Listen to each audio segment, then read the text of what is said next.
نبی پاک صلی اللہ علیہ وسلم نا اس شخص کو بھی بڑا پسند کرتے تھے جو غریبوں کی خدمت کرتا، جو مسکینوں کی مدد کرتا، جو بیوہ عورتوں کے ساتھ کسی بھی طرح خیر کر سکتا۔ ان کی حضور نے تعریف فرمائی، بخاری مسلم میں حدیث ہے۔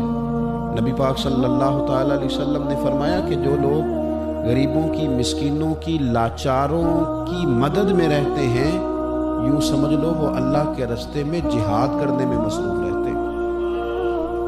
آج بڑی مشکلات ہوتی ہیں، میں نے دیکھا ہے کسی سرکاری ملازم کا انتقال ہو گیا تو اس کی بیوہ بڑی تکلیفوں سے گزرتی ہے۔ ہمارے ہاں تو کاغذات ہی بڑے بنتے ہیں، کہاں جا کے پینشن لگتی ہے، کیا کیا مشکلات سے گزرنا پڑتا ہے۔ اس کے بچوں کو دنیا کے بہت سارے معاملات ہوں جن میں بڑی پریشانیاں ہوتی ہیں۔ یہ تو جگہ کا انتقال کرانا، بڑی بڑی آزمائشوں میں بچے آ جاتے ہیں اور چھوٹے چھوٹے کاموں میں انہیں الجھا دیا جاتا ہے۔